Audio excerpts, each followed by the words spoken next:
Lorsque Claire Dubois franchit les lourdes portes du tribunal de grande instance de Lyon, l'air glacé de l'après-midi de décembre la frappa au visage comme une gifle supplémentaire. 12 années de mariage s'étaient achevées en quelques minutes, signées, scellées, puis rangées dans des dossiers sans âme. Elle sortait de là les mains vides, pas de maison, pas de voiture, pas un centime du compte bancaire partagé. Tout était resté entre les mains de Marc, son ex-mari, habile avocat et manipulateur discret. Tout, sauf une vieille clé rouillée glissée dans une enveloppe brune sans commentaire. Elle l'avait trouvée posée sur le siège passager de sa voiture, après l'audience. Pas un mot d'explication.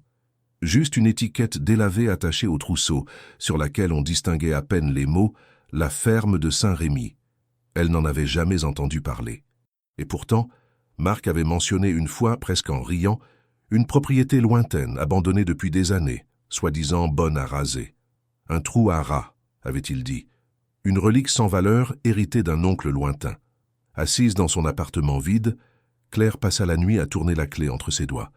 La colère avait cédé la place à une curiosité mélangée à une étrange intuition. Le lendemain, elle fit sa valise, enfila son manteau d'hiver et prit la route en direction de la Provence, où se trouvait, selon les maigres indications du papier jauni, la fameuse ferme oubliée. Le trajet fut long, ponctué de souvenirs amers et de silences pesants. Les collines provençales défilaient lentement, nimbées d'une lumière pâle d'hiver. En approchant de Saint-Rémy-de-Provence, elle ressentit un mélange d'appréhension et de détermination. Elle n'avait plus rien à perdre, et peut-être quelque chose à reconstruire. En fin d'après-midi, elle arriva enfin. Le chemin menant à la propriété était envahi par les herbes hautes, mais sa voiture le parcourut sans trop de difficulté. En haut d'une légère pente, elle aperçut une bâtisse en pierre aux volets clos adossée à un petit bois. Une brume légère flottait autour de la maison, rendant la scène presque irréelle. Claire coupa le moteur et descendit lentement. Contre toute attente, la propriété ne ressemblait pas du tout à l'endroit délabré qu'elle s'était imaginé. Les tuiles du toit semblaient en bon état. Les volets, bien que fermés, ne montraient aucune trace de pourriture. Un puits ancien trônait près du jardin envahi, et un vieux banc de bois se tenait encore debout à côté d'un olivier tordu. Mais ce qui attira surtout son attention, c'était le portail en fer forgé à l'entrée. Il n'était ni cadenassé ni enchaîné. Pire, il était entrebâillé, comme si quelqu'un l'avait récemment traversé. Claire sentit son cœur se serrer. Elle fit quelques pas hésitants et poussa la grille, qui grinça doucement avant de s'ouvrir sans résistance. Tout autour, les signes d'abandon se mêlaient à ceux d'un entretien discret. L'allée centrale, bien que partiellement recouverte de mousse, montrait des traces récentes de pas. Certaines fenêtres étaient propres, d'autres crasseuses. Elle s'approcha de la porte d'entrée. La serrure céda presque immédiatement sous la pression de la clé rouillée. L'air à l'intérieur était frais, chargé de poussière et d'odeurs anciennes. Bois, pierre, un soupçon de lavande séchée. Claire parcourut du regard le salon principal. Des meubles anciens, solides mais couverts de drap, une cheminée noire de suie, et sur le manteau de pierre, un objet qui détonnait dans cet univers figé. Un vieille enveloppe jaune pâle, posée bien au centre. Dessus, un nom écrit à l'encre bleue, Claire Dubois. Elle resta figée. Elle n'avait jamais mis les pieds ici, et pourtant, cette lettre l'attendait. Avec des gestes prudents, elle s'approcha et la prit entre ses doigts. Le papier craqua sous la pression. Elle l'ouvrit, le souffle court. À l'intérieur, un plan détaillé de la propriété, dessiné à la main, avec des annotations étranges griffonnées en marge. Des lieux étaient encerclés au crayon, le vieux puits, le champ à l'est, le grand cellier, et un mot revenait à plusieurs reprises, entouré plusieurs fois, héritage. Mais le plus troublant, c'était la mention d'un nom au bas de la carte, écrit dans une écriture différente, presque tremblante. Élise Dubois. Claire fronça les sourcils. Ce nom ne lui disait absolument rien. Et pourtant, il portait son propre nom de famille. Elle leva les yeux vers la fenêtre en entendant un craquement dehors. Le vent faisait danser les branches des cyprès, mais un sentiment d'être observée s'imposa à elle. Cette ferme, qu'on lui avait laissée comme un fardeau inutile, avait visiblement encore beaucoup de choses à révéler.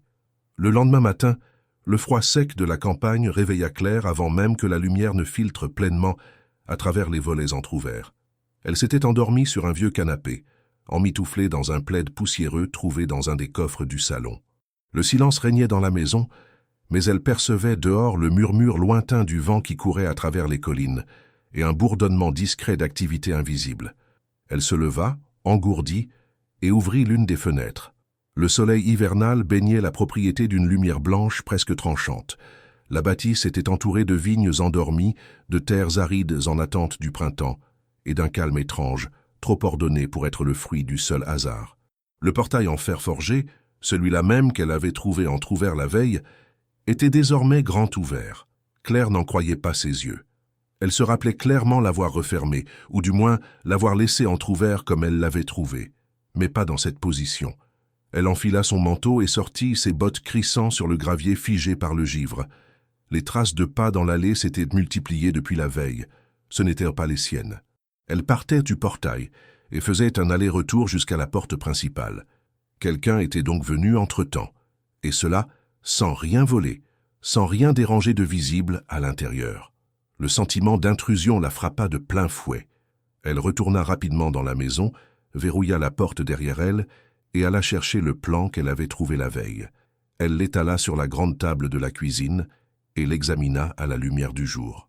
Chaque zone de la propriété semblait avoir été marquée avec une précision méthodique. Le puits, le champ, le cellier. Elle reconnut les annotations, certaines lisibles, d'autres effacées, griffonnées à l'encre ou au crayon.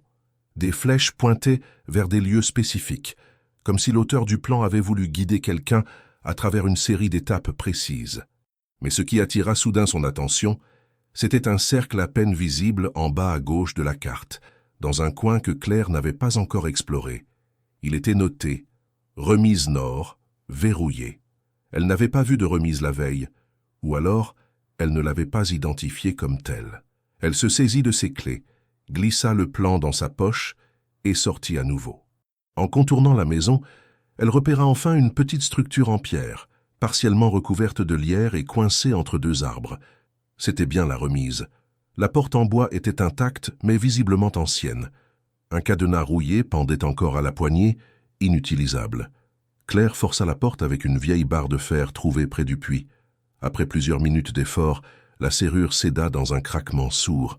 À l'intérieur, la poussière étouffait les odeurs, mais une légère fragrance d'huile, de bois humide et de cuir lui parvint malgré tout. Des outils étaient suspendus au mur, certains datés de plusieurs décennies. Une échelle en bois, des bidons d'essence vides, et au fond, à demi cachée sous une bâche, une ancienne bicyclette. Ce n'était pas cela qui l'intéressait. Sur une étagère, entreposée avec soin, elle trouva une boîte en métal contenant de vieux papiers. Des factures, des lettres adressées à une certaine Élise Dubois, toutes datées des années 50. L'une des lettres attira particulièrement son attention. Elle était écrite sur un papier jauni à l'entête d'un notaire de Marseille et mentionnait une succession en litige, des terres disputées entre deux familles, les Dubois et les Mercier. Claire fronça les sourcils. Elle avait entendu ce nom quelque part récemment. Elle replia la lettre avec précaution et retourna à l'intérieur de la maison. En fouillant le salon, elle remarqua un détail qui lui avait échappé la veille. Derrière la cheminée, une trappe scellée par un crochet en fer. Elle s'accroupit, l'ouvrit lentement et découvrit un petit espace servant probablement autrefois à stocker du bois. Au fond, il y avait une boîte en carton, à moitié recouverte de cendres. À l'intérieur, des documents administratifs, des photos anciennes montrant la maison entourée de vignes luxuriantes, et une note écrite à la main, à ne pas perdre, carte cadastrale 1937. Elle l'ouvrit avec précaution. Ce document, bien que fragilisé par le temps, montrait clairement que la ferme faisait partie d'un domaine bien plus vaste qu'elle ne l'avait imaginé. Des hectares de vignes, de terres agricoles, de bois. Tout autour, des initiales manuscrites entouraient des parcelles. Certaines marquées D pour Dubois sans doute, d'autres Monsieur le nom Mercier réapparaissaient en marge, suivies de plusieurs chiffres et dates. Claire comprit alors que cette ferme n'était pas un simple vestige familial sans intérêt. Elle était au cœur d'une histoire de propriété ancienne, d'enjeux économiques oubliés, peut-être même d'une rivalité silencieuse entre deux lignées. Elle sortit sur la terrasse, le regard perdu dans le paysage. Le froid mordait toujours, mais elle ne le sentait plus. Quelqu'un avait intérêt à surveiller les mouvements autour de la ferme. Quelqu'un d'assez informé pour venir discrètement pendant la nuit Observer, fouiller peut-être, mais surtout ne rien laisser paraître. Cela n'avait rien de surnaturel ni d'accidentel. C'était le comportement de quelqu'un qui savait exactement ce qu'il cherchait. Elle retourna dans la pièce principale et s'assit près de la cheminée, les documents étalés autour d'elle. Une carte, un nom qu'elle ne connaissait pas, des lettres adressées à une parente oubliée, des terres jamais revendiquées, et ce portail, encore et toujours, comme une invitation permanente à entrer sans frapper. En fin d'après-midi, elle alla marcher autour de la propriété. Chaque pas résonnait dans les allées silencieuses. Elle s'approcha du vieux puits mentionné sur le plan. Il était recouvert de lourdes planches de bois clouées à la hâte. Elle s'accroupit, tenta de les soulever, mais sans outils, ce serait impossible. Elle nota mentalement de revenir plus tard, équipée. Quelqu'un, à un moment donné, avait voulu cacher cet accès. Peut-être pour dissimuler quelque chose, ou simplement empêcher que l'on regarde de trop près. Au crépuscule, elle retourna dans la maison, ferma toutes les serrures et plaça une chaise contre la porte. Elle ne dormait jamais dans un lieu qu'elle ne comprenait pas totalement. La clé rouillée qu'elle avait reçue dans un tribunal froid à Lyon lui paraissait maintenant être la première pièce d'un puzzle bien plus vaste que ce qu'elle avait imaginé. Dans la lumière vacillante de la lampe à pétrole qu'elle avait trouvée dans le grenier, elle relut les lettres d'Élise. Il y avait dans leur ton une urgence contenue, comme si leur auteur savait que quelque chose allait lui échapper, ou que le silence qu'on lui imposait finirait par engloutir la vérité. Claire se promit une chose. Elle irait jusqu'au bout, pas pour Marc, pas pour récupérer quoi que ce soit de leur passé commun, mais pour elle, pour comprendre, pour réécrire une histoire qu'on avait tenté d'effacer. Et peut-être, sans le savoir, elle venait tout juste de rouvrir un dossier que certains auraient préféré oublier depuis longtemps. Le lendemain, dès les premières lueurs du jour, Claire se remit au travail. La nuit avait été courte, agitée de pensées entremêlées, de souvenirs imprécis et d'une sensation persistante d'urgence. Elle prit un café amer qu'elle avait trouvé dans une vieille boîte au fond du placard, se réchauffa près de la cheminée rallumée avec peine, puis déplia à nouveau le plan trouvé dans l'enveloppe. Les annotations griffonnées sur le papier, bien qu'en partie effacées par le temps, lui semblaient de plus en plus précises. Certaines zones de la propriété étaient encerclées, d'autres simplement soulignées. Elle décida de suivre les indications, une par une. La première la mena vers un ancien champ situé derrière les vignes, au nord-est de la maison. Le sol y était dur, l'herbe rare à cette période de l'année, mais elle remarqua des irrégularités nettes dans la terre, des traces de retournement, comme si quelqu'un y avait récemment creusé puis remis la terre en place avec soin. Elle s'agenouilla et passa ses mains sur la surface froide. Elle y trouva des morceaux de bois cassés, des bouts de ficelle et un éclat de céramique. Rien de probant, mais l'endroit avait été manifestement perturbé. Elle ressortit son plan. Une flèche reliait ce champ à deux autres points, le puits, déjà repéré, et un vieux bâtiment noté « Grange scellée ». Elle prit la direction de cette grange. Située à une centaine de mètres derrière une rangée de cyprès, elle était imposante, faite de pierres beiges et de bois sombre. La porte, massive, semblait n'avoir pas été ouverte depuis des années.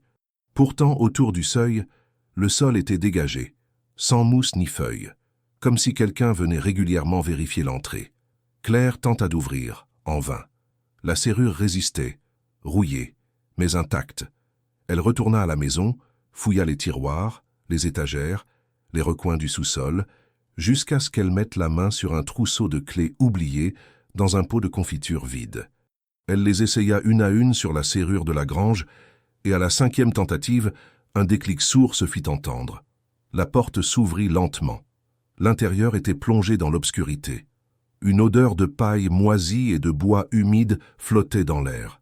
À la lueur d'une lampe torche, elle distingua des étagères pleines d'objets recouverts de draps, de vieux outils agricoles, et au fond, dissimulé sous une bâche, un coffre de taille moyenne. Il était verrouillé, mais la serrure était cassée. En forçant un peu, elle réussit à l'ouvrir. À l'intérieur, un journal. La couverture était en cuir, le titre à peine lisible, « Élise Dubois, journal personnel ». Claire sentit son cœur s'accélérer. Ce nom revenait encore. Elle l'avait vu sur le plan, sur des lettres, et maintenant sur ce carnet. Elle n'avait jamais connu d'Élise Dubois dans sa famille proche. Aucune tante, aucune cousine, Aucun récit transmis par ses parents ne faisait mention de cette femme. Elle feuilleta les premières pages. L'écriture était soignée, ferme, mais marquée par une certaine urgence. Élise parlait de la ferme comme d'un héritage fragile. Elle évoquait des tensions avec une autre famille, des manœuvres juridiques, des menaces voilées. Un nom revenait souvent, famille Mercier. Et plus d'une fois, le mot héritage apparaissait entouré, souligné, comme une clé de compréhension. Claire poursuivit la lecture, absorbée. Élise racontait comment, dans les années 50, elle avait hérité de la ferme à la mort de son père, contre l'avis de certains membres de la famille. Elle avait tenté de maintenir l'activité viticole, mais des conflits de voisinage et des pressions économiques l'avaient contrainte à ralentir la production. Dans une entrée datée de 1958, Élise écrivait qu'elle avait décidé de dissimuler certains documents dans un endroit sûr, de peur qu'ils soient volés ou détruits. Elle ne précisait pas où, mais laissait entendre qu'ils étaient liés à la légitimité de ses droits sur la terre. Claire marqua la page et reprit son exploration. En revenant vers la maison, elle passa à nouveau devant le vieux puits. Une idée lui traversa l'esprit. Et si Élise avait dissimulé quelque chose là-dessous? Elle nota mentalement de revenir avec des outils. Pour l'instant, elle décida de fouiller l'intérieur de la maison avec un regard neuf. Dans la chambre du fond, qu'elle n'avait fait qu'entrevoir, elle découvrit une commode dont le tiroir inférieur était coincé. En forçant un peu, elle réussit à l'ouvrir et trouva, sous un linge ancien, une enveloppe épaisse. À l'intérieur, plusieurs papiers jaunis, dont un extrait d'acte de naissance d'Élise Dubois daté de 1914. Ce document confirmait un lien familial. Élise était la sœur de son grand-père, donc la grande-tante de Claire. Elle comprit alors pourquoi son nom n'avait jamais été mentionné. Les conflits autour de la ferme avaient dû provoquer une rupture dans la famille. L'oubli n'était pas fortuit, mais intentionnel. Un autre document attira son attention, un acte notarié signé à Avignon, stipulant que la ferme ainsi que les terres attenantes étaient transmises à Élise en pleine propriété, avec une clause de protection interdisant toute vente, sans l'accord écrit d'un héritier direct portant le nom Dubois. Ce détail essentiel pouvait expliquer pourquoi Marc n'avait pas réussi à vendre la propriété, malgré ses tentatives. Il n'était pas un Dubois. Elle, si. Au moment de ranger les documents, un objet tomba de l'enveloppe. Une petite clé dorée, finement ouvragée, avec une inscription gravée sur le métal. Cave. Claire la prit entre ses doigts, l'examina. Ce n'était pas une clé ordinaire. Elle était ancienne, mais parfaitement conservée. Le mot gravé suggérait une cave ou un cellier. Elle se rappela avoir vu, derrière la maison, une porte basse, presque dissimulée par des plantes grimpantes. Elle n'avait pas essayé de l'ouvrir. Sans perdre de temps, elle ressortit et contourna la bâtisse. La porte en question était bien là. Une serrure ancienne ornait le battant en bois. Elle inséra la clé dorée. Elle tourna difficilement, grinça, puis céda dans un clic sonore. Claire inspira profondément et poussa la porte. Un escalier en pierre descendait dans l'obscurité. L'air était humide, chargé d'odeurs de terre et de moisie. Elle alluma sa lampe et s'engagea lentement. Les murs étaient nus, sauf pour quelques crochets rouillés. Au fond de la cave, plusieurs caisses en bois étaient empilées. Certaines étaient scellées, d'autres ouvertes. À côté, une vieille armoire en fer. Elle s'approcha, l'ouvrit. Des documents, encore. Des dossiers épais, des carnets de comptes, des lettres signées au nom de la maison Dubois. Une ancienne entreprise de vinification dont elle n'avait jamais entendu parler. Mais le plus surprenant, c'était le coffre au centre de la pièce. En fer noirci, avec une serrure à code et une plaque gravée, propriété Élise Dubois, confidentielle. Claire se redressa. Tout cela prenait une tournure bien plus vaste. Il ne s'agissait plus seulement d'une ferme oubliée, mais d'un pan entier de l'histoire de sa famille qui avait été volontairement enfoui. Elle s'assit sur une caisse, le journal d'Élise toujours dans sa poche. Le chiffre 1928, griffonné plusieurs fois dans les marges, lui revint en tête. Une date? Un code?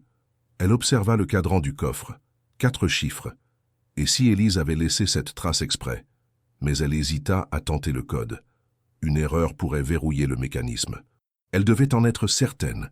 Et surtout, elle devait comprendre pourquoi cette année-là revenait sans cesse dans les pages du journal. Claire passa la majeure partie de la journée à lire et relire les pages du journal d'Élise Dubois.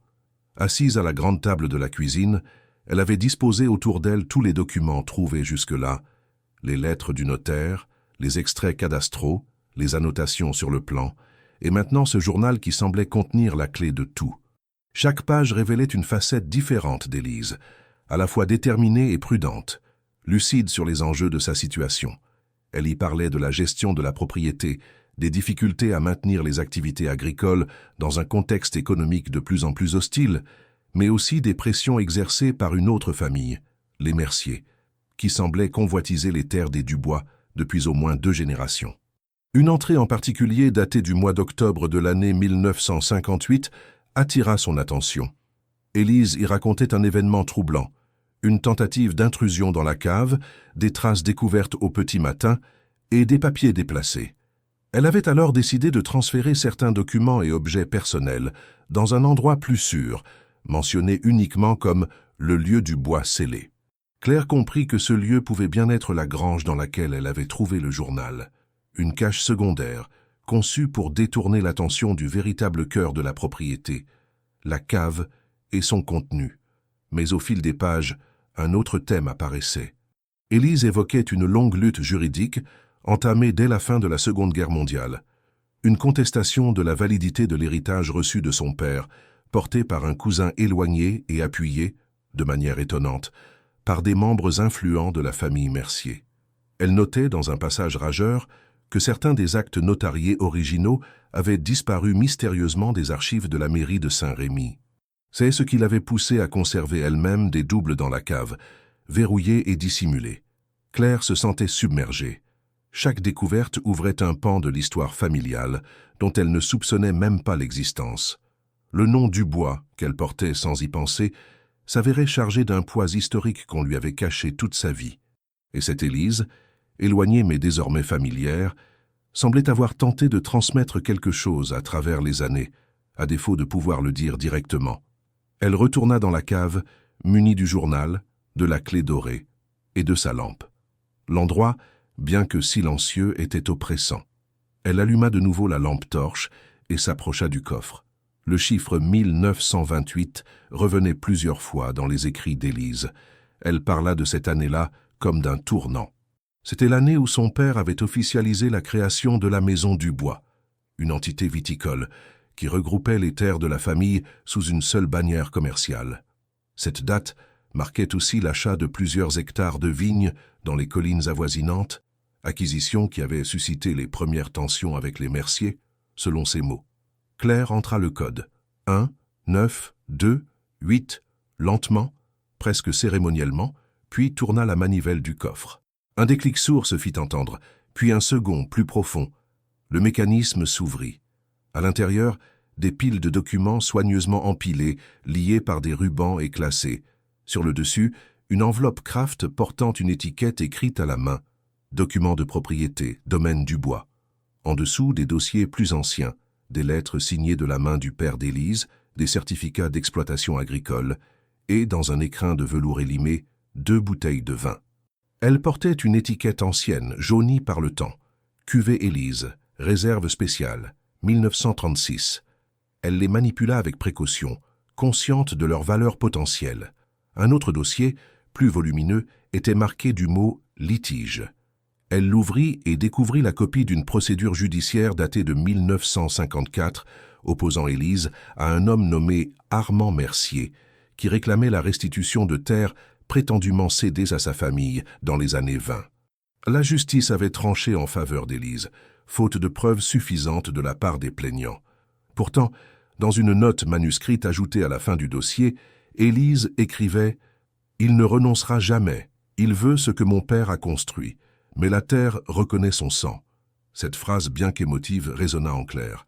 Elle comprenait maintenant que la terre, bien plus qu'un bien matériel, était un lien familial, un témoin d'héritage, et qu'elle seule, en tant que descendante directe de la lignée Dubois, pouvait la revendiquer pleinement. Elle remonta à la surface avec une sélection de documents en main. Dans la cuisine, elle les étala sur la table et entreprit de les classer par date, par nature juridique, par importance. Elle voulait comprendre l'architecture de cette histoire, assembler les pièces pour faire valoir ses droits. Elle savait que Marc, son ex-mari, n'avait jamais considéré cette ferme comme un actif réel. Pourtant, Il avait tenté de la vendre. Elle comprenait mieux pourquoi il avait échoué. Il n'avait aucun pouvoir légal. Seule une Dubois pouvait faire reconnaître les titres de propriété. Et Marc n'en avait jamais été informé, ou il avait délibérément choisi de lui cacher la vérité pour la pousser à abandonner l'héritage. Claire fouilla ensuite dans le tiroir où elle avait rangé le reste des documents récupérés dans la grange. Parmi eux, elle tomba sur un petit carnet aux pages cornées. Ce n'était pas le journal d'Élise, mais un cahier de comptes agricoles. Chaque récolte y était notée avec précision. Nombre de bouteilles, qualité de la vendange, observations météorologiques.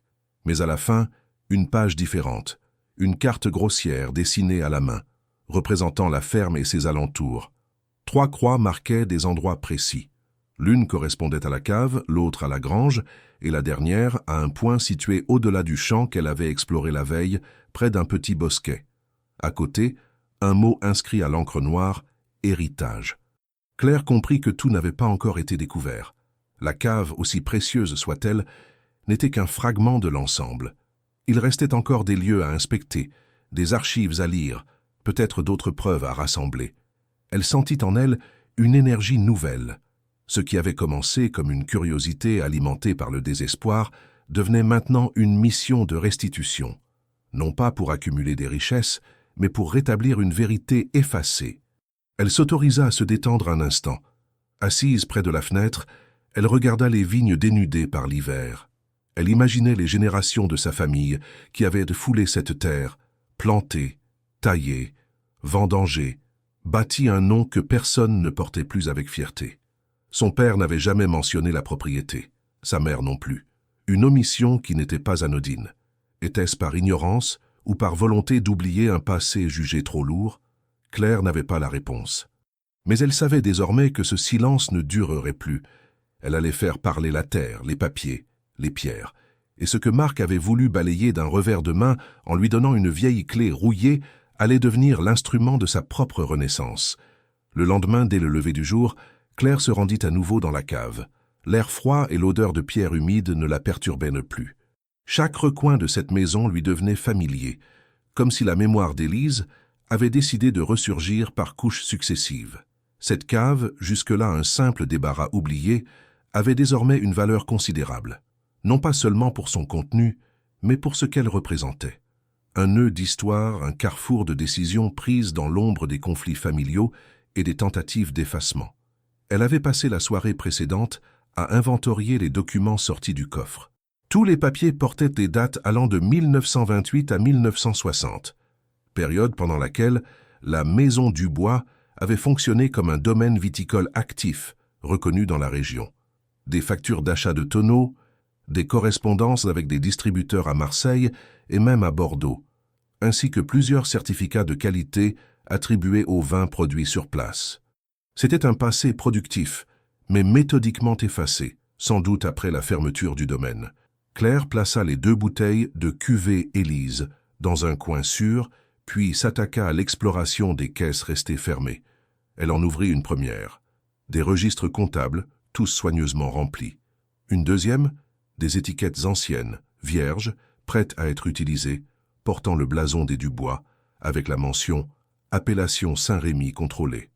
Une troisième, une série de plans et de schémas architecturaux, vraisemblablement liés à des projets d'agrandissement ou de restructuration du domaine. Mais ce fut dans la 4e caisse qu'elle découvrit une enveloppe scellée, marquée d'un cachet de cire rouge ébréché, avec les initiales D gravées à la main. À l'intérieur, un document à l'entête d'un cabinet d'avocats d'Avignon. Il s'agissait d'un contrat de partenariat, jamais finalisé, entre la maison Dubois et une grande vinicole française, la maison Varenne, aujourd'hui connue dans tout le pays. Le document, daté de 1957, stipulait l'intention de créer une gamme de vins premium, sous la direction conjointe des 2 maisons. Le projet avait été suspendu, selon une annotation manuscrite, à cause de divergences internes et pressions externes, une formulation vague, mais qui renvoyait clairement aux tensions avec les Mercier. Claire se souvint alors du nom Mercier apparaissant dans le journal d'Élise, mais aussi dans les lettres du notaire. Ces derniers, selon toute évidence, avaient tenté à plusieurs reprises de remettre en cause la légitimité de l'héritage Dubois. Ce partenariat avorté suggérait qu'ils avaient peut-être agi pour empêcher la maison familiale de franchir un cap commercial décisif, une stratégie de pression, voire de sabotage, à travers des liens d'influence dans les cercles juridiques et agricoles de la région. Elle retourna au fond de la cave, là où une niche dans le mur semblait différente du reste. En y regardant de plus près, elle remarqua que certaines pierres avaient été repositionnées. En les délogeant délicatement, elle mit à jour une cachette étroite. Un cylindre métallique y était inséré. En l'extrayant, elle découvrit un rouleau de papier protégé par plusieurs couches de tissu huilé. Il s'agissait d'un acte de propriété, daté de 1928 avec un sceau notarial officiel. Ce document confirmait la propriété pleine et entière des terres par le père d'Élise, ainsi que leur transfert prévu aux descendants directs portant le nom Dubois, sans possibilité de cession à des tiers extérieurs sans accord notarié express et l'aval des héritiers directs. Ce texte était la clé. C'était lui qui verrouillait toute tentative de vente par Marc, et sans doute ce que ce dernier ignorait, ou craignait qu'elle découvre. Ce document n'avait pas été archivé officiellement. Sa conservation dans la cave, loin des registres publics, s'expliquait probablement par les manœuvres juridiques évoquées par Élise. Claire prit immédiatement une photo du document avec son téléphone. Elle savait que c'était une pièce précieuse pour tout futur recours légal. En remontant à la surface, elle sentit une vibration sourde dans la maison. Non pas un bruit mystérieux ou un craquement anormal, mais simplement l'écho d'une vie passée qui refaisait surface à travers les traces laissées. La lumière du jour filtrait à travers les vitres, illuminant la poussière en suspension. Elle se rendit alors dans la pièce attenante au salon, une ancienne salle de réception, à en juger par les décorations sur les murs. Au-dessus de la cheminée, elle remarqua un blason en bois, identique à celui vu sur les bouteilles. La maison du bois n'était pas un rêve lointain. C'était un projet réel, structuré, stoppé par des intérêts contraires. Elle se mit ensuite à fouiller les tiroirs d'un vieux secrétaire. Là, elle trouva un carnet de correspondance entre Élise et un certain Jean-Marie Varenne, héritier de la maison partenaire. Les lettres échangèrent des idées de développement, parlèrent de qualité, de tradition, mais aussi de protection. Dans l'une d'elles, Varenne écrivait « Les Mercier ne pardonneront jamais à ton père d'avoir refusé leur offre. Ils s'en prendront à toi. Sois prudente, protège ce que vous avez bâti. » Cette phrase confirmait que les tensions n'étaient pas simplement économiques. Elles touchaient aux égos, à l'orgueil familial et aux ambitions contrariées. En fin d'après-midi, alors que le soleil déclinait lentement sur les collines provençales, Claire sortit de la maison et observa le paysage. Devant elle s'étendait un domaine que personne n'avait su préserver, mais dont elle détenait désormais les preuves historiques et légales. Elle savait que ce n'était que le début. Il lui restait à reconstituer la chaîne de succession, à valider ses documents devant les autorités, et surtout à comprendre comment Marc avait pu entrer en possession d'une clé alors qu'il n'avait jamais eu aucun droit sur cette terre. Elle retourna dans la cave pour une dernière inspection. Sur une étagère, elle trouva un classeur dont le contenu semblait moins officiel. Des notes personnelles, des croquis de rénovation, des idées de réaménagement de la propriété. Élise y avait même listé les outils nécessaires pour remettre la vigne en état. Taille, greffe, nettoyage des parcelles. Une phrase, écrite en marge, retint son attention. Ce que la terre donne, elle ne le reprend que si on la trahit. Cette phrase, empreinte de la pensée concrète d'une agricultrice, la toucha. Elle n'était pas mystique, ni allégorique. C'était la réalité d'une femme qui avait compris que la transmission ne reposait pas sur les liens du sang uniquement, mais sur la volonté de préserver ce qui avait été bâti. Claire, jusque-là éloignée de ce monde, sentait une responsabilité nouvelle prendre racine. Elle n'était pas là par hasard. Elle était héritière, oui, mais surtout dépositaire d'un projet inachevé. Le vent souffla à nouveau, cette fois avec la force tranquille de l'hiver. Dans ce froid sec, Claire comprit que la cave, loin d'être le terme de sa recherche, n'en était que le point de départ. Le reste attendait, quelque part entre les lignes des registres, les silences des villageois et les recoins encore inexplorés de cette propriété silencieuse. Le lendemain, alors que Claire s'apprêtait à descendre à la cave pour vérifier de nouveau les documents, elle entendit un bruit à l'extérieur, près du portail. Le claquement d'une portière, suivi d'un pas ferme sur le gravier. Elle posa la lampe, son cœur battant légèrement plus vite, et s'approcha de la fenêtre du salon. L'air glacé de matin s'insinuait par une petite ouverture, rendant l'instant encore plus brusque. À travers la vitre, elle aperçut un homme élégant, veste sombre, chemise claire, regard attentif, qui observait la maison avec une curiosité contenue. Il portait un carnet brun sous le bras. Claire recula, le souffle suspendu, l'esprit en alerte. Quelqu'un venait d'arriver sur la propriété. Elle hésita un instant, puis se dirigea vers la porte d'entrée, rassembla son courage et sortit sur le perron. L'homme leva la main en signe de salutation, s'approcha doucement. Il se présenta d'une voix posée. « Bonjour madame, je me nomme Antoine Mercier. Je suis historien local et je m'intéresse aux anciennes propriétés de la région, notamment celles ayant appartenu à des familles viticoles. Je passe parfois dans la région pour mes recherches, et en voyant le portail ouvert, j'ai pensé que vous étiez sans doute propriétaire de cette belle vieille ferme. » Le nom résonna dans l'esprit de Claire comme un coup de tonnerre silencieux. Elle avait vu ce patronyme, Mercier, des dizaines de fois dans les documents d'Élise. La surprise se mua en vigilance. Elle répondit poliment, sans le laisser deviner qu'elle connaissait déjà l'histoire. « En effet, je suis arrivé récemment. Je suis en train de redécouvrir la propriété familiale. » Elle observa Antoine de près. Son expression était calme, presque studieuse, mais ses yeux portaient un éclat de calcul discret. Il fit quelques pas sur le gravier, s'approcha de la maison, comme s'il en évaluait chaque détail.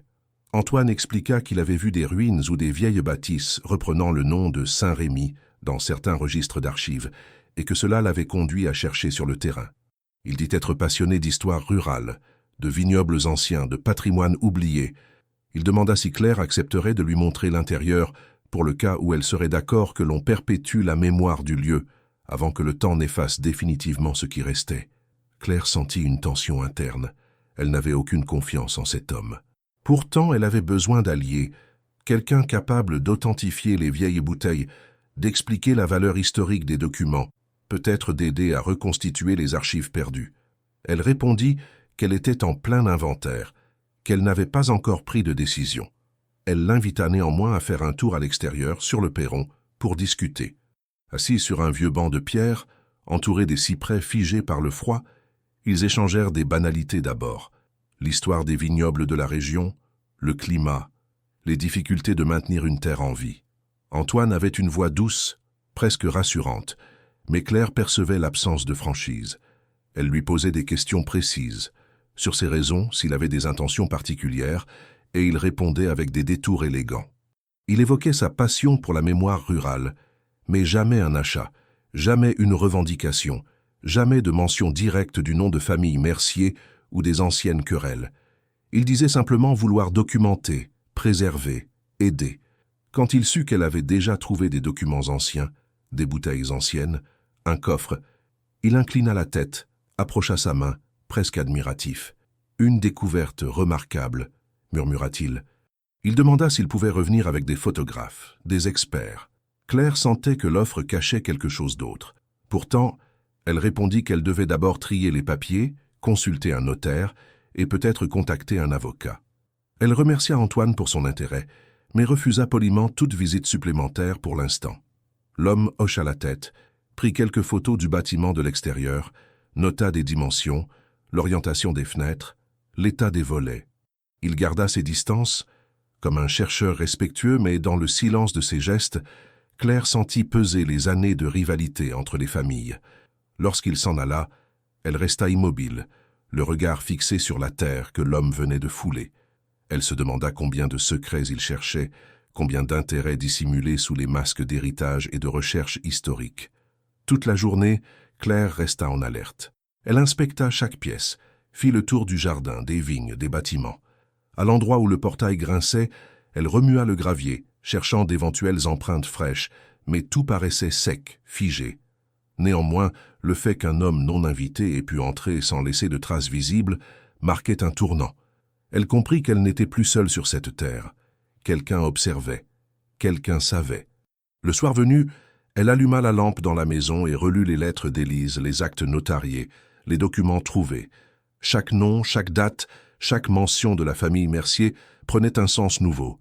Ce n'était pas simplement des querelles d'héritage anciennes, c'était un conflit latent, revenant à la surface, préparé depuis longtemps par ceux qui ne pouvaient accepter que les Dubois reprennent ce qui avait été, selon eux, usurpé. Antoine Mercier n'était pas un curieux désintéressé, mais un acteur possible d'intérêt caché, prêt à semer la confusion, à récupérer ce qu'on avait tenté de donner à la Maison du Bois. Claire posa le journal d'Élise sur la table. Elle se demanda s'il était sûr de rester ici, mais elle n'avait pas peur. Ce lieu, elle le connaissait désormais mieux que beaucoup d'habitants du village.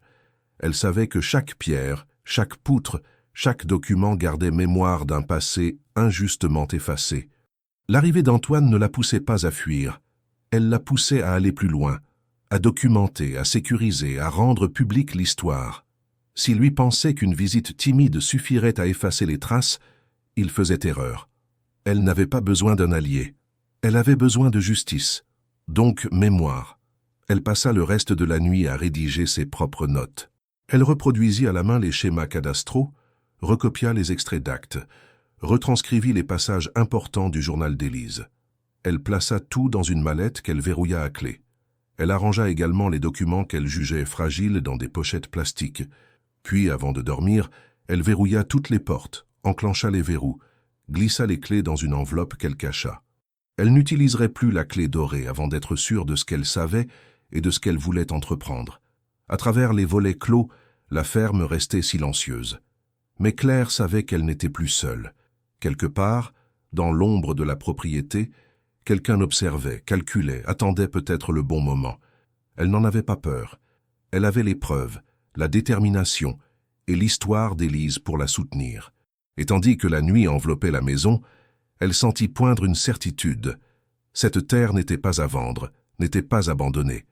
Elle était à reconquérir. Dès l'aube, Claire prit la route pour Avignon. Elle avait besoin de réponses que les murs de la ferme ne pouvaient plus lui offrir. La silhouette d'Antoine Mercier rôdait encore dans son esprit, et l'idée qu'il puisse avoir des alliés dans la région renforçait son besoin de clarté. C'est en repensant au récit de son enfance qu'elle se souvint de Solange, la sœur de son grand-père, une femme discrète mais vive, qui vivait toujours dans un petit appartement au centre-ville, entourée de plantes, de journaux anciens et de souvenirs bien rangés. Elle arriva chez elle en milieu de matinée. Solange, alerte malgré ses 82 ans, l'accueillit avec surprise, puis avec un regard qu'elle n'avait pas vu depuis longtemps, un mélange de tendresse et de crainte lucide. Après quelques banalités échangées dans le salon baigné de soleil, Claire entra dans le vif du sujet. Elle montra les documents, les photos de la cave, l'extrait de propriété et surtout le journal d'Élise. À la mention de ce nom, Solange resta figée.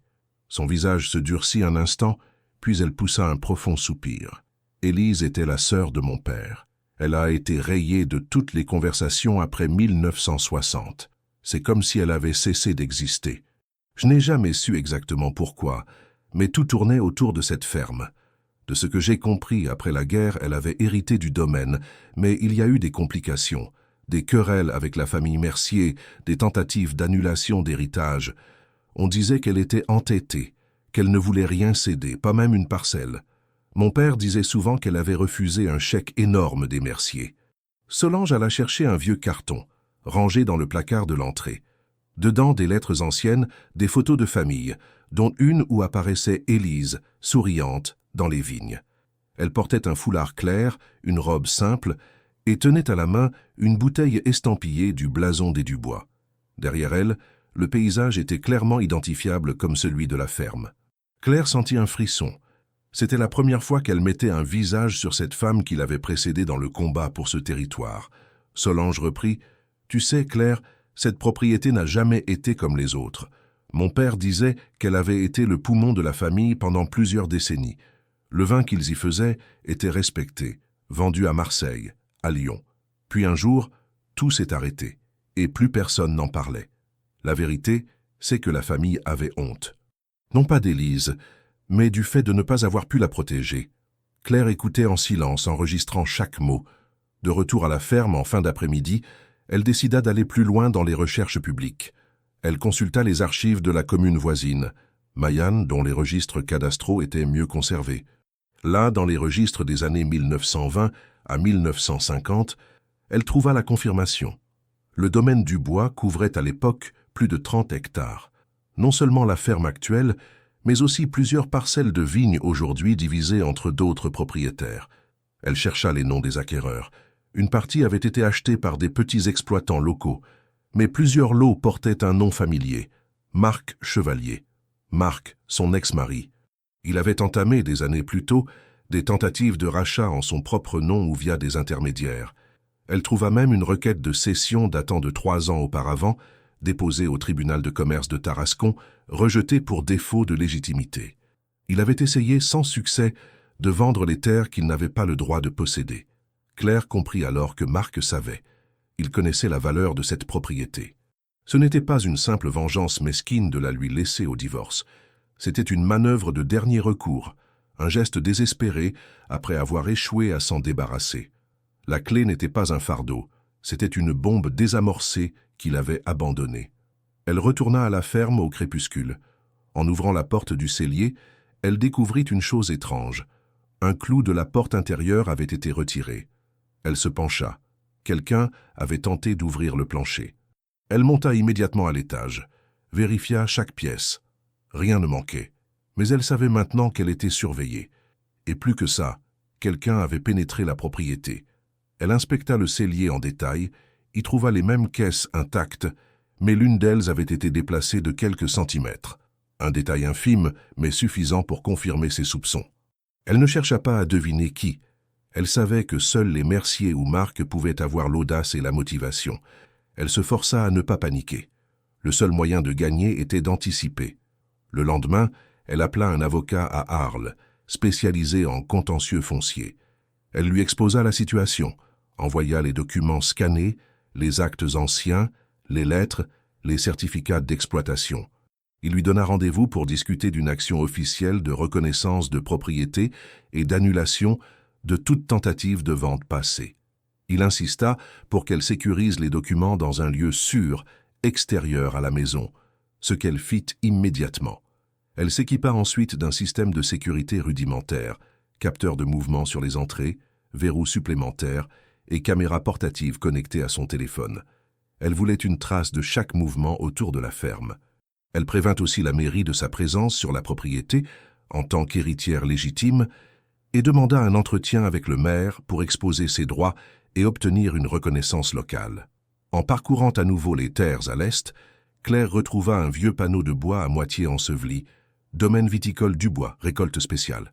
Elle le nettoya, le redressa et le planta fièrement devant le portail. Ce geste symbolique avait une signification précise. Elle prenait officiellement possession de ce qui lui revenait. Elle n'était plus une invitée de passage ou une ex-femme en quête de repères. Elle était désormais propriétaire, gestionnaire, descendante directe, prête à faire valoir son droit et son nom. Et tandis que la lumière du soir tombait doucement sur la colline, elle leva les yeux vers la maison, plus déterminée que jamais. Ce domaine, bâti sur le travail et les sacrifices d'Élise, allait renaître. Mais avant cela, il restait à affronter les vérités dissimulées par ceux qui avaient tenté de l'effacer de l'histoire. Claire ne s'était jamais considérée comme une femme naïve, mais découvrir que Marc avait tenté de vendre les terres bien avant leur séparation, sans l'en informer, bouleversait tout ce qu'elle croyait savoir sur leur histoire. Ce qu'elle avait initialement perçu comme une vengeance symbolique, lui laisser une ruine en guise d'héritage, se révélait être une manœuvre calculée, un acte de sauvegarde égoïste après l'échec d'un projet illégal. Elle se rappelait maintenant ses absences répétées lors de leurs dernières années de mariage, ses soi-disant rendez-vous professionnels dans le sud, ses appels passés à voix basse depuis la terrasse. Tout ce qui lui avait semblé distant ou étrange trouvait un écho précis à la lumière des faits. Elle retourna aux archives de Mayanne pour approfondir les démarches entreprises par Marc. Avec l'aide d'un greffier qu'elle convainquit en exposant la situation familiale, elle put accéder à un dossier plus ancien, conservé sous un code secondaire. Elle y trouva la preuve définitive, une promesse de vente datant de 4 ans, au nom d'une société écran domiciliée à Marseille, Silva Exploitation, dont l'unique gérant était Marc Chevalier. Il avait tenté de revendre plusieurs hectares sous ce faux nom, en prétendant être le représentant légal de la succession Dubois. La vente avait échoué pour vice de forme, mais l'intention était manifeste. En sortant des archives, un mélange d'indignation et de détermination se répandit en elle. Il ne s'agissait plus seulement de protéger un patrimoine, mais de rectifier une injustice. Marc n'avait pas seulement trahi son engagement conjugal, il avait tenté de voler ce qui ne lui appartenait pas. En rejoignant la ferme, elle décida de ne plus agir en silence. Elle contacta Maître Bélanger, l'avocat foncier rencontré à Arles, et lui transmit l'ensemble des documents, avec ordre d'engager une procédure pour tentative de spoliation. Le lendemain, elle reçut un appel du notaire d'Avignon, chez qui elle avait déposé les actes retrouvés dans la cave. Il confirma que les documents, bien que non enregistrés dans les bases numériques actuelles, étaient juridiquement valides, du fait de leur conservation authentique, de la signature et des mentions de légalité. Il suggéra de faire valoir ces preuves devant les instances du cadastre, afin de mettre à jour officiellement le registre foncier au nom de Claire Dubois. Elle accepta immédiatement. Mais à peine ce processus enclenché, les tensions montèrent d'un cran. Ce soir-là, alors que le vent soufflait plus fort que d'habitude et que l'air portait une odeur d'orage imminent, Claire sentit un désordre dans l'atmosphère de la maison. Elle fit le tour des pièces, mais ne remarqua rien de déplacé. Puis, elle descendit à la cave. Là, elle trouva la porte entr'ouverte. Une boîte de documents avait été déplacée. Aucun objet ne manquait, mais l'ordre qu'elle avait méticuleusement établi n'était plus respecté. Quelqu'un était entré. Elle retourna en haut, vérifia les accès, rien de forcé. Le verrou principal, pourtant toujours enclenché quand elle était seule, avait été mal refermé. Elle prit son téléphone, consulta la caméra de surveillance installée discrètement sur la corniche du toit. L'enregistrement montrait une silhouette masculine, habillée de sombre, qui s'approchait du portail vers 2 heures du matin. Il connaissait l'angle mort de la caméra. Il ne forçait rien, ne cassait rien. Il entrait, puis ressortait 30 minutes plus tard. Claire envoya la vidéo à l'avocat, au notaire et à la gendarmerie locale. Elle ne voulait pas d'ennemis, mais elle refusait de subir. Dans la foulée, elle alerta ses quelques voisins, les rares agriculteurs encore actifs dans la région, qu'un intrus rôdait. Parmi eux, un homme dans la soixantaine, Louis Armand, reconnu pour son franc-parler, s'approcha et lui confia « Vous savez, les Merciers n'ont jamais accepté de perdre ces terres. Ils ont fait pression sur tout le monde pendant des années. Quand votre tante Élise a refusé de leur vendre, ils l'ont isolée. Et maintenant que vous êtes là, ils recommencent à tourner autour. » Claire comprit que la pression ne venait pas que de Marc. Les Merciers, qui avaient entretenu des alliances silencieuses avec certains notables de la région, voyaient son retour comme une menace directe. Elle commençait à reconnecter les fils d'une guerre ancienne, dissimulée sous des couches de convenance et d'omission. Et maintenant que les actes de propriété étaient sur le point d'être officialisés en son nom, il tentait de déstabiliser sa présence. Mais Claire ne pliait pas. Elle renforça la sécurité, engagea un jeune viticulteur du coin pour l'aider à débroussailler les rangées de vignes anciennes, fit venir un œnologue indépendant pour évaluer le sol et organisa, dans un geste de transparence, une réunion dans la salle communale de Saint-Rémy. Elle y exposa l'histoire de la maison Dubois, montra les documents, les photos retrouvées, et rappela que l'héritage n'était pas seulement une affaire de patrimoine, mais de justice mémorielle. Sa prise de parole fut brève, directe, sans emphase. Elle n'utilisa pas de grands mots, pas de symboles ni de nostalgie artificielle. Elle parla de travail, de mensonges juridiques, de valeurs transmises malgré le silence. Dans la salle, plusieurs producteurs locaux hochèrent la tête, d'autres l'écoutèrent en silence. Un seul homme quitta la salle avant la fin, un certain François Mercier, maire adjoint, frère d'Antoine. Ce départ ne fit que confirmer ce qu'elle soupçonnait. La tentative d'effacer les traces de la maison Dubois était active, systématique. Claire choisit de documenter chaque démarche, chaque courrier, chaque acte, chaque contact. Elle voulait que tout soit vérifiable, traçable, incontestable. 2 jours plus tard, elle reçut un appel de Maître Bélanger. Le registre cadastral avait été mis à jour. La ferme, ainsi que les 3 hectares qui l'entouraient, portaient désormais officiellement son nom. Les vignes en friche faisaient à nouveau partie du domaine Claire Dubois. Il lui restait à récupérer les parcelles périphériques, mais l'essentiel était fait. À la nuit tombée, elle alluma toutes les lumières de la maison. Pas pour se protéger, mais pour signaler sa présence. Elle installa devant la porte un panneau qu'elle avait trouvé dans la cave, où l'on pouvait encore lire, en lettres noires délavées, « Propriété privée, domaine familial Dubois ». Et lorsqu'elle monta se coucher, elle laissa volontairement la lumière du couloir allumée, signe qu'elle n'avait plus rien à cacher, plus rien à craindre. Ce lieu, autrefois abandonné et trahi, retrouvait peu à peu son identité. Et Claire, en refusant le silence, en refusant les demi-vérités, avait repris ce que l'on avait voulu lui voler. Au matin suivant la mise à jour officielle du registre foncier, Claire se réveilla plus déterminée que jamais. Le soleil d'hiver perçait à travers les volets de la chambre rénovée, jetant une lumière pâle sur les murs désormais débarrassés de la poussière. Elle avait passé la nuit à trier les derniers documents récupérés dans la cave, les classant dans des chemises rigides, ajoutant des annotations, croisant les données avec les extraits du cadastre. Le travail était long, mais méthodique. Et surtout, il portait ses fruits. Parmi les papiers qu'elle n'avait pas encore examinés en détail, se trouvait un carnet à la couverture rigide, glissé dans le fond d'un tiroir métallique rouillé. À première vue, il semblait vide, sans titre ni mention particulière. En l'ouvrant, elle découvrit un registre de cave daté des années 20 à 40. Les premières pages étaient consacrées à la description des cépages utilisés, des rendements par parcelle, des dates de vendange. Puis, au fil des pages, les notes devenaient plus personnelles. Écrites d'une main différente de celle d'Élise, probablement celle de son père, elles révélaient une ambition claire. Faire du domaine du bois une maison reconnue à l'échelle nationale. Claire s'arrêta sur une mention répétée. Cuvée Prestige, millésime 1928.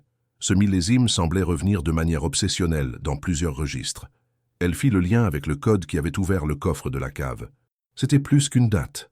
C'était visiblement l'année de la meilleure récolte que la famille ait jamais connue. Une annotation dans la marge précisait « Réserve confidentielle, 6 bouteilles, cave nord, coffre ». L'une de ces bouteilles, elle l'avait déjà retrouvée. Mais où étaient passées les autres? Et surtout, quelle était leur valeur réelle aujourd'hui? Elle se rendit immédiatement dans la cave, où elle avait rangé les 2 bouteilles sous clé. Elle photographia les étiquettes, consulta un expert en ligne par l'intermédiaire d'un site de vente de vins anciens. Quelques heures plus tard, elle reçut une réponse.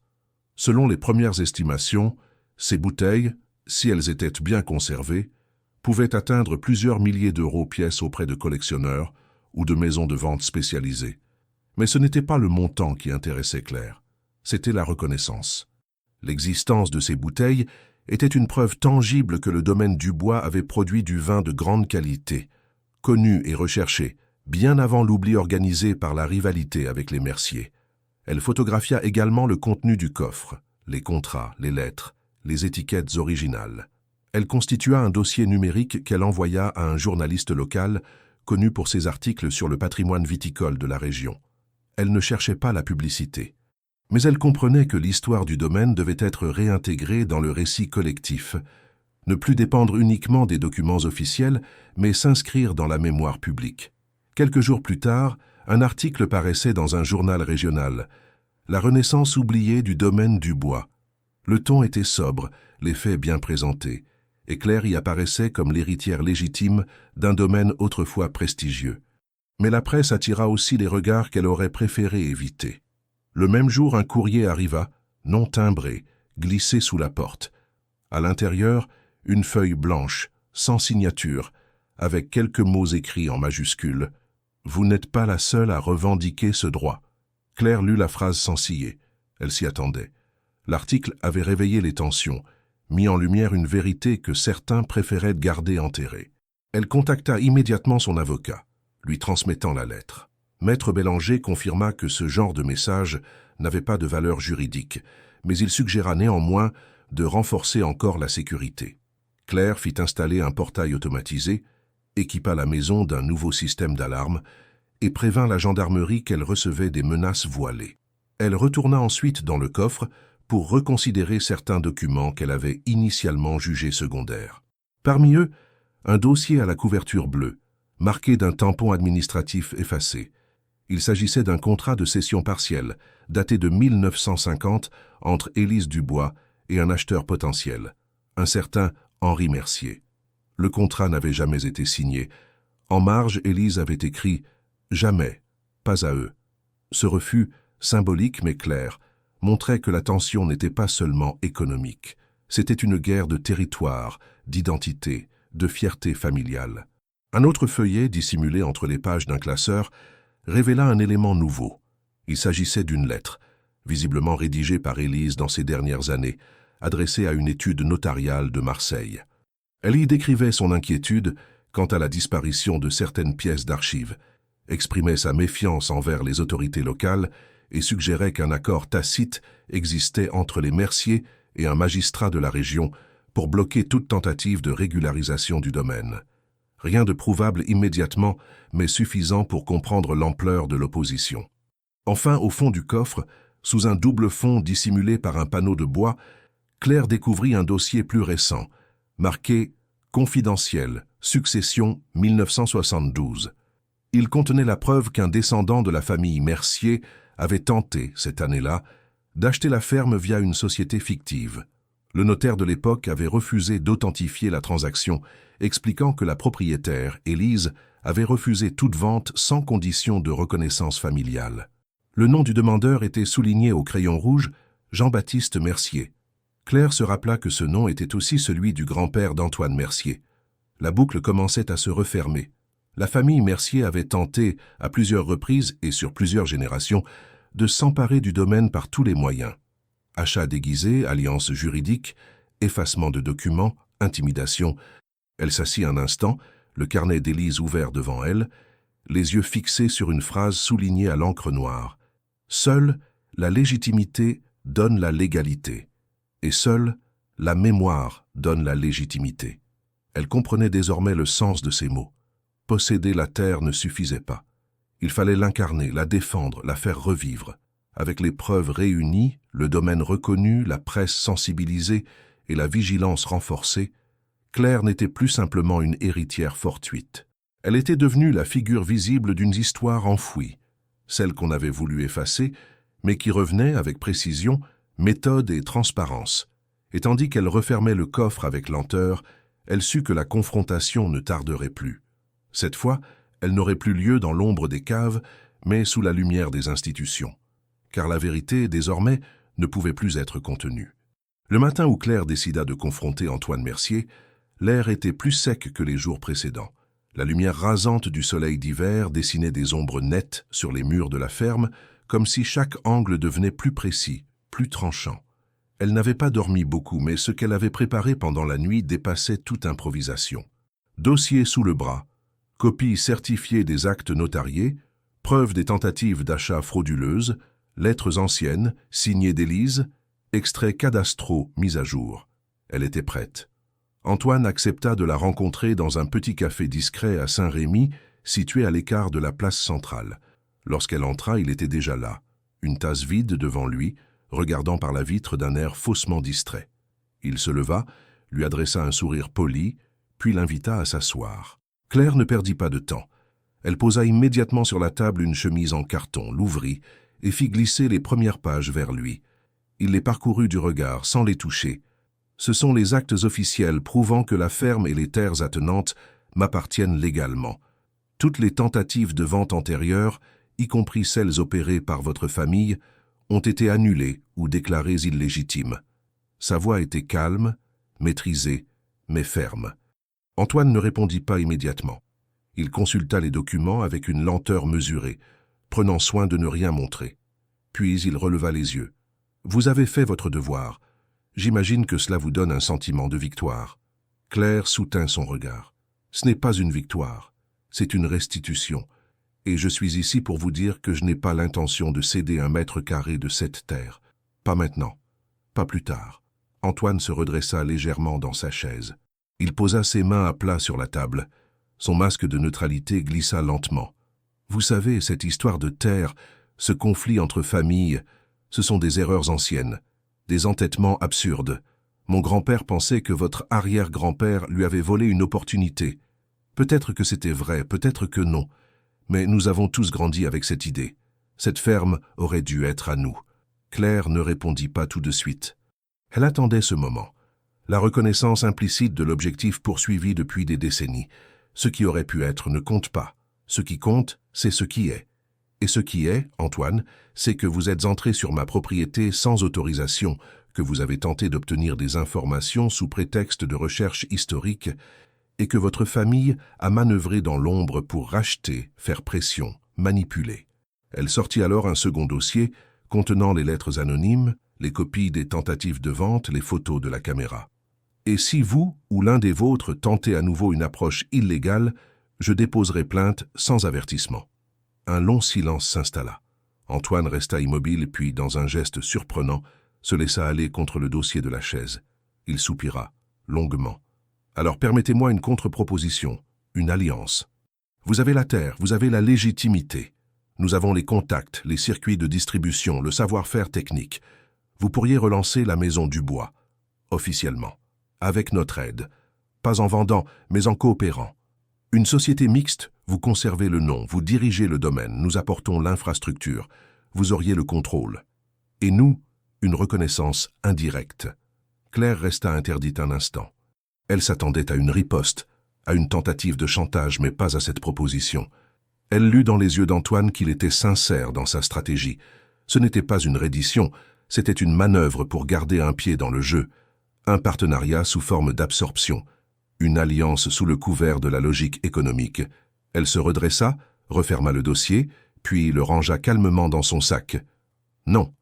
Le mot résonna sans colère, mais avec une autorité qui ne laissait pas de place à la discussion. Antoine ne tenta pas de la faire changer d'avis. Il hocha la tête comme s'il avait anticipé cette réponse, puis but une gorgée de café froid. « Dans ce cas, je vous souhaite bonne chance. La viticulture est un métier dur. Vous le découvrirez vite. » Claire se leva, remercia poliment le serveur, puis sortit sans un mot de plus. Elle n'avait pas besoin de sa chance. Elle avait la vérité, et c'était suffisant. De retour à la ferme, elle convoqua une réunion avec les petits producteurs de la région. Une quinzaine d'hommes et de femmes, aux mains marquées par le travail, aux visages burinés par les saisons, se présentèrent sous les tonnelles du jardin. Claire leur expliqua son projet, remettre en marche le domaine du bois avec eux. Pas un monopole, pas une grande maison, mais un collectif. Un groupement agricole rassemblant des petites structures locales autour d'une marque commune. Elle proposa de créer un syndicat d'intérêt partagé, de redonner vie à la cuvée Élise, en faisant un vin symbole de résistance, de justice, de tradition retrouvée. L'accueil fut d'abord silencieux, puis des questions fusèrent, sur le financement, sur la distribution, sur la légitimité d'un tel projet. Claire répondit à tout en détail, avec les chiffres, les options de subvention, les aides régionales possibles. Elle n'inventait rien. Elle avait préparé le terrain avec soin. Et surtout, elle avait un atout. Elle n'agissait pas seule. Elle voulait construire avec eux, pas au-dessus d'eux. Au terme de la réunion, plusieurs agriculteurs serrèrent sa main. Un vieux viticulteur, Augustin, lui dit simplement « Il était temps qu'un nom revienne dans ce pays, le bon ». Quelques jours plus tard, elle déposa les statuts d'une nouvelle entité, Société coopérative du domaine du bois. Elle lança les premières démarches pour la certification bio de ses parcelles, contacta des œnologues indépendants et ouvrit un compte bancaire professionnel au nom de la société. Le projet devenait réel. Et au moment où tout semblait se stabiliser, une nouvelle enveloppe arriva. Cette fois, elle était postée de Marseille. Pas de menaces, pas de phrases vagues. Juste une feuille avec une écriture claire. Vous avez gagné une bataille, mais il reste des choses enfouies que vous ignorez encore, sous la terre, près du puits. Claire lut, relut, et sut que le passé n'avait pas encore livré toutes ses réponses. Mais désormais, elle était prête à les affronter une à une, sans jamais reculer. Claire lut la lettre plusieurs fois avant de la replier soigneusement et de la glisser dans un classeur réservé aux menaces ou avertissements. Contrairement au message précédent, celui-ci n'avait rien d'intimidant ni d'agressif. Il sonnait presque comme une consigne factuelle, une indication volontairement énigmatique, mais pas ésotérique. Elle enregistra immédiatement les mots dans un cahier, sous la terre, près du puits. Rien de plus précis, mais l'allusion était claire. Elle retourna consulter le plan dessiné à la main par Élise, celui retrouvé dans l'enveloppe près de la cheminée. Le puits y figurait, entouré d'un petit cercle noir, annoté d'un mot griffonné, « préservé ». Jusqu'ici, Claire s'était concentrée sur les bâtiments, les documents, la légitimation de la propriété. Mais elle n'avait jamais entrepris une exploration plus poussée du terrain lui-même, au-delà de quelques constats visuels. Le puits, elle l'avait déjà examiné rapidement, constatant les planches clouées par-dessus l'ouverture. Mais elle n'avait jamais cherché à les retirer, encore moins à fouiller le sol alentour. Désormais, avec cette lettre, elle savait qu'il était temps. Elle engagea discrètement 2 ouvriers agricoles du coin, habitués à travailler en toute discrétion pour dégager la zone autour du puits. Ils travaillèrent sous sa supervision, sans poser de questions, retirant les planches anciennes, les débris accumulés, les racines envahissantes. À la fin de la journée, la structure en pierre du puits était totalement dégagée, révélant un cercle parfait, profond, aux parois en bon état. L'eau n'était pas visible à l'œil nu, mais Claire n'était pas intéressée par le puits lui-même. Elle s'attachait à ce qui l'entourait. À environ 2 mètres de la base en pierre, là où l'herbe était plus sèche, un des ouvriers remarqua une irrégularité dans le sol, un affaissement léger, presque imperceptible. Claire ordonna de creuser. À une profondeur d'environ 40 centimètres, ils touchèrent une surface dure, une boîte métallique, scellée, rouillée par le temps, mais intacte. Les hommes s'écartèrent. Claire s'accroupit, dégagea le reste de la terre, souleva la boîte et la porta à l'intérieur. Dans la cuisine, elle nettoya la surface avec précaution, ouvrit lentement le couvercle. À l'intérieur, soigneusement enveloppée dans un tissu imperméable jauni par les années, elle trouva une série de documents pliés, des lettres et plusieurs photos anciennes. Parmi elles, une montrait Élise, plus âgée, tenant un carnet et posant devant une parcelle de vigne. Derrière elle, une inscription peinte sur une pancarte en bois, « Réserve du bois, terrain B ». Cette parcelle n'apparaissait pas sur les plans cadastraux récents. Claire fronça les sourcils, sortit une carte ancienne de la propriété et tenta de localiser ce terrain B. Il ne figurait sur aucun registre actuel. Elle déroula ensuite une feuille plus épaisse que les autres.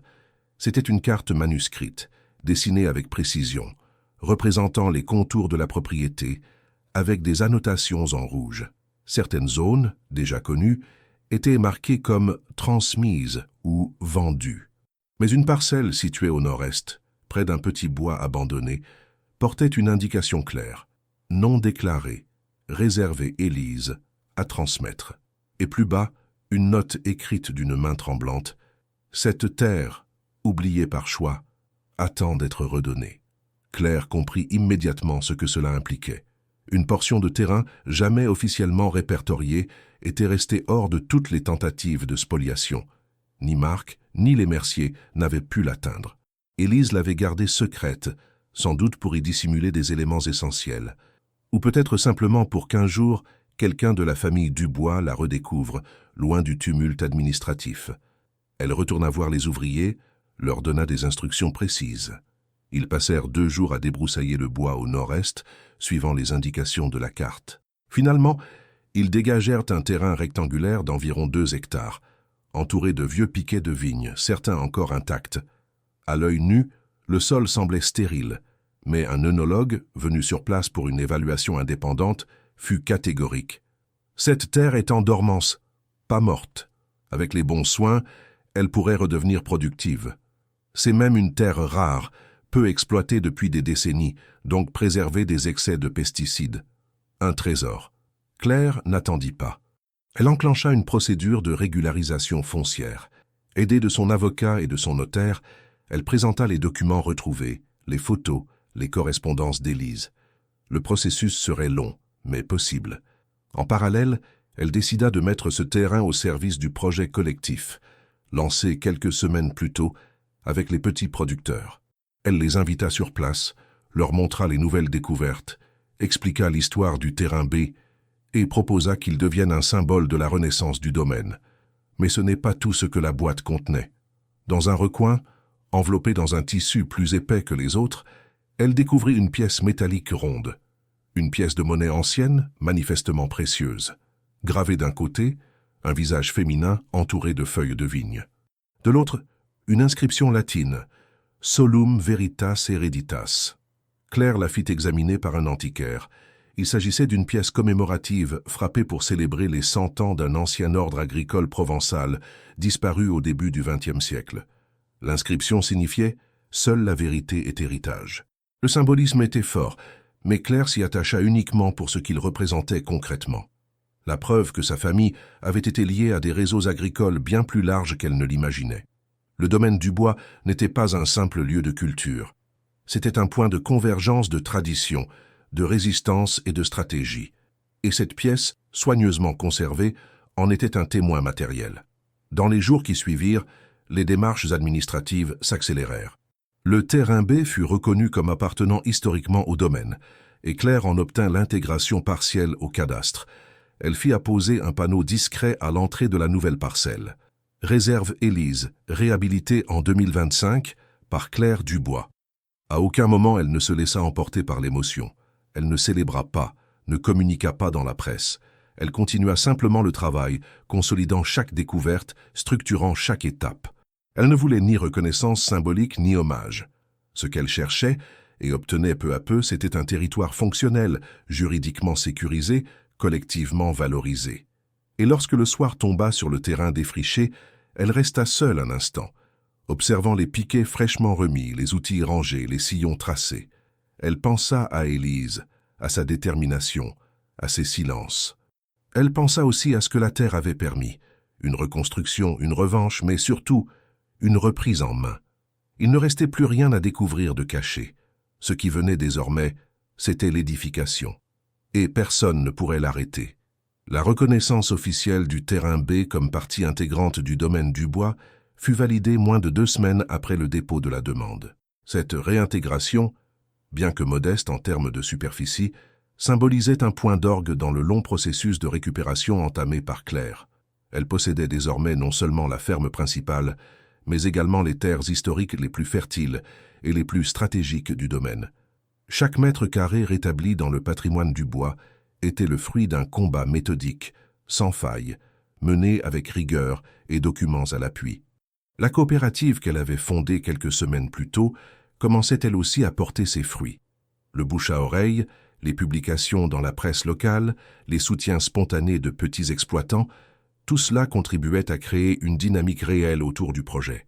Le nom Dubois, autrefois effacé, reprenait place dans les discussions, dans les marchés, dans les groupes de viticulteurs régionaux.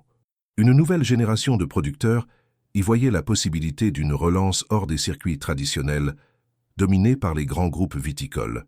Claire travailla jour et nuit, organisant les premiers travaux de remise en état du vignoble, faisant venir des spécialistes pour diagnostiquer les besoins des sols, établissant un plan pluriannuel de culture, d'entretien et de production. Elle développa un calendrier strict.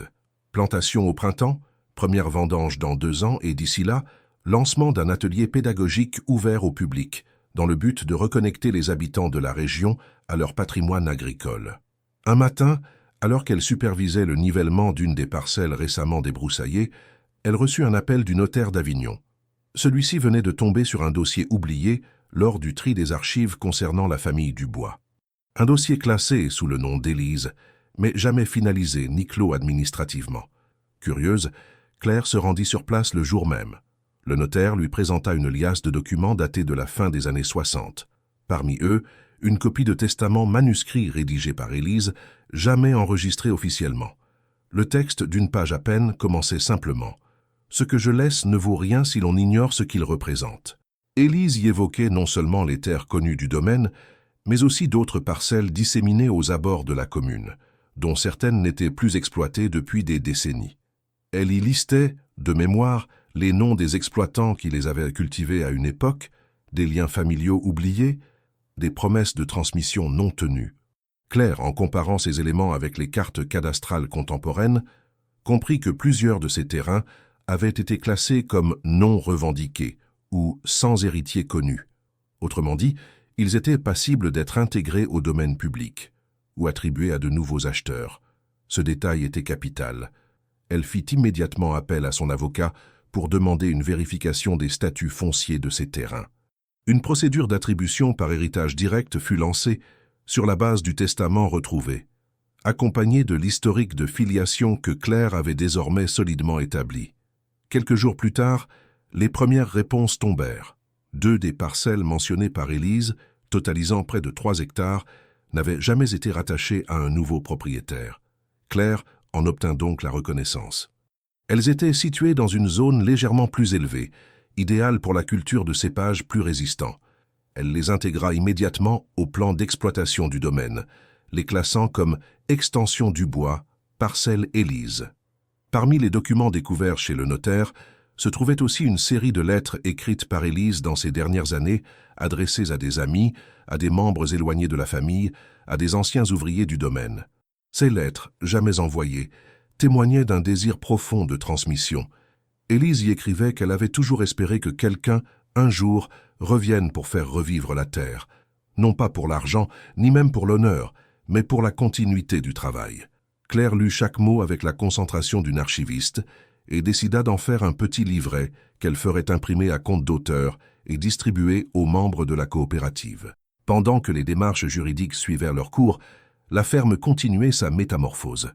La maison principale fut partiellement rénovée, sans jamais toucher à son architecture d'origine.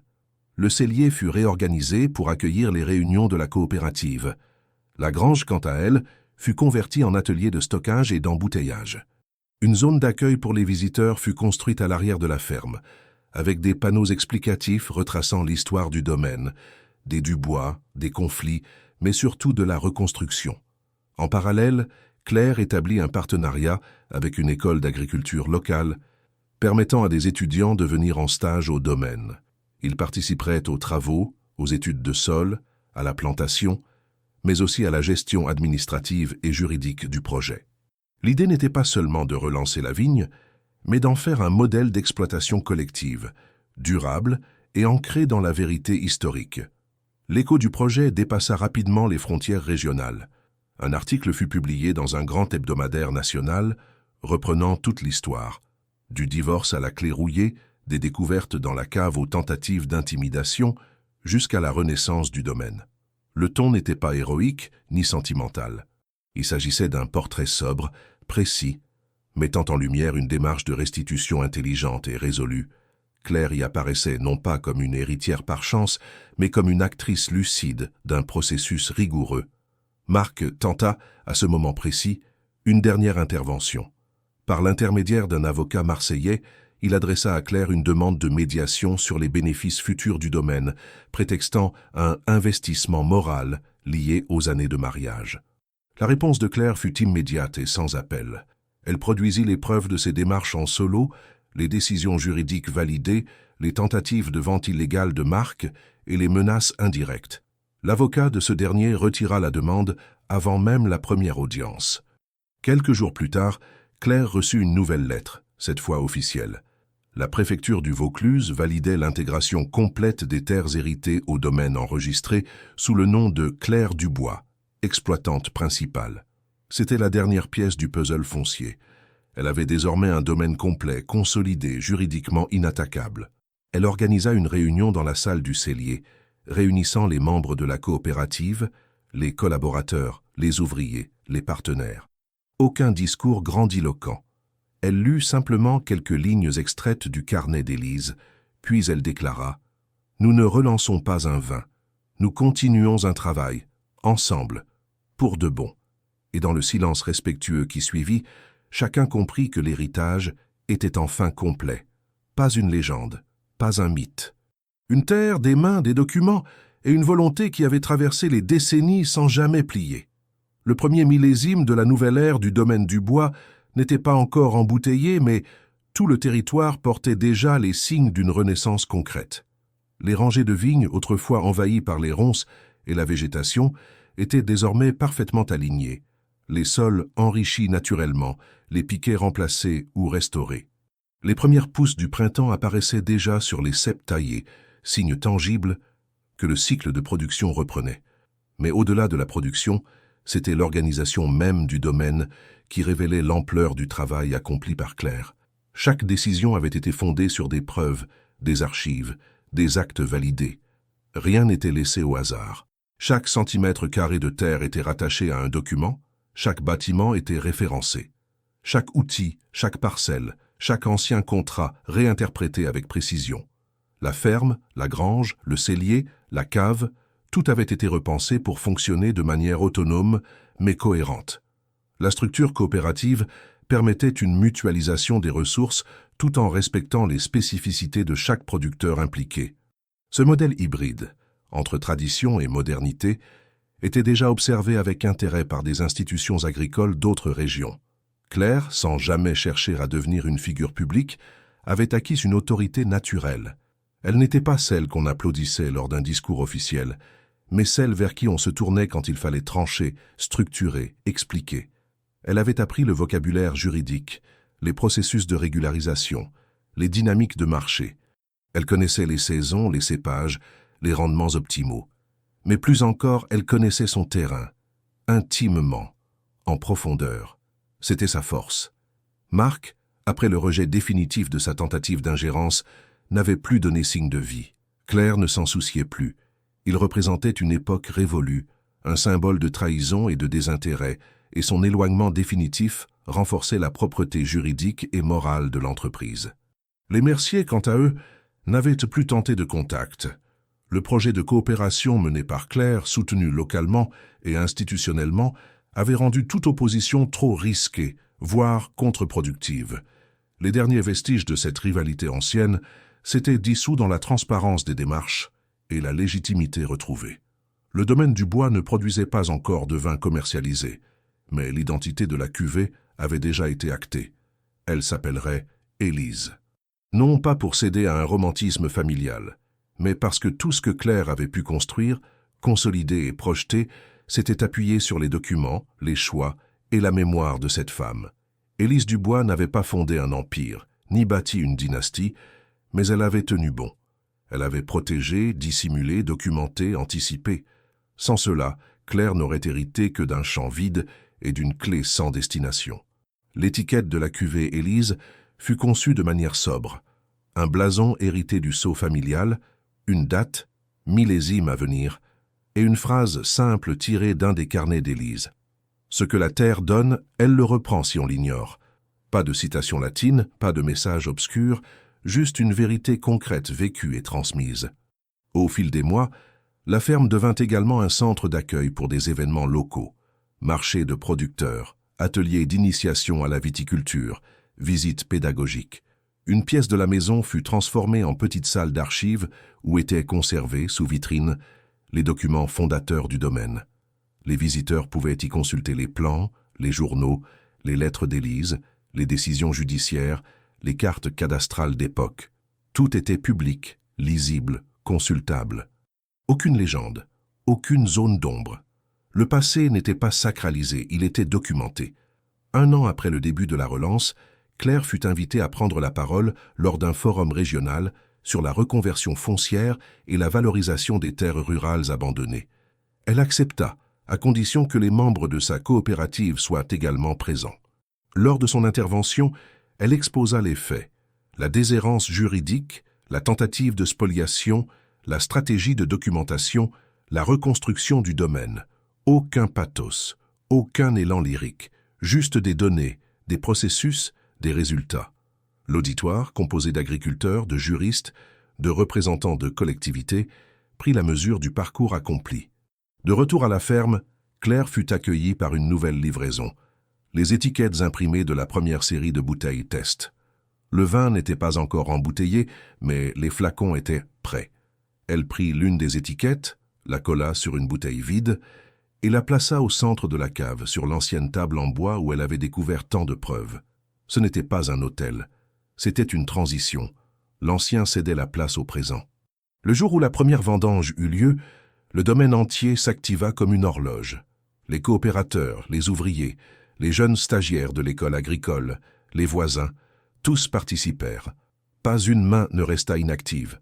Les premières grappes furent coupées à l'aube, traitées immédiatement, et les cuves se remplirent en fin de journée. Le vin serait mis en barrique dans les semaines suivantes. Ce n'était pas une production massive. C'était une production fondée sur le respect, la méthode et la qualité. Au coucher du soleil, Claire monta sur la colline surplombant le domaine. De là, elle voyait la totalité des parcelles, la maison, les rangées de vignes, les hangars, la grange convertie. Tout était à sa place. Aucun mystère, aucune légende. Uniquement la matérialité d'un héritage restauré. Et alors que le vent léger du soir balayait les feuilles, elle pensa à tout ce qui avait été accompli depuis ce jour à Lyon, où elle était sortie du tribunal avec une seule clé rouillée. Cette clé, elle l'avait conservée. Elle ne l'avait jamais utilisée pour autre chose que ce qu'elle était, un symbole de transition. Elle la plaça sur une étagère dans la salle des archives, encadrée avec une simple mention « Départ ». Le domaine n'était pas devenu un musée. Il était devenu un centre vivant, actif, productif. L'héritage d'Élise, la trahison de Marc, les manœuvres des Merciers, tout cela faisait désormais partie du passé. Ce qui restait, c'était une terre exploitée, des mains occupées et un avenir structuré. Claire ne se voyait pas comme une figure emblématique. Elle était une travailleuse de la terre, une gestionnaire, une stratège, et le domaine enfin vivait à nouveau, non pas grâce à la chance, mais grâce à l'effort, à la vérité et à la constance.